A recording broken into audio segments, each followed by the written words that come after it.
BNP এখনো ক্ষমতা আসে না, তারেক বারবার নিষেধ করতেছে যে আমরা এখনো ক্ষমতা আসিনি, আমরা দল এখনো গঠন হলো, এখনো নির্বাচন হয় না, আপনার চাঁদাবাজি বন্ধ করেন।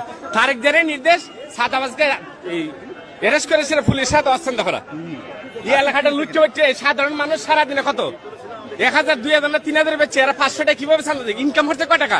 এরা গরিব মানুষের রক্ত চুষছে এরা খাইতেছে। এরা খুব ডেঞ্জারাস লোক, এরা ক্ষমতা আইলে কি করবো? 500 আছে, 1000 আছে, দোকান করে চাঁদার জন্য আসে। আপনারা যেহেতু পুলিশ বক্সে দায়িত্ব পালন করেন, আপনাদের চোখে কি এটিকে পড়ে নাই বা দেখেন না এর আগে? না, আমি যেটা বললাম যে রেগুলার তো এখানে ডিউটি আসি না, আমি তো অনেকদিন পরে আজকে শুক্রবারে ডিউটি আসছি। হ্যাঁ, আর এই ধরনের কোনো কিছু এখানে শুনি নাই, আর দেখিও নাই। আমি আজকে দেখলাম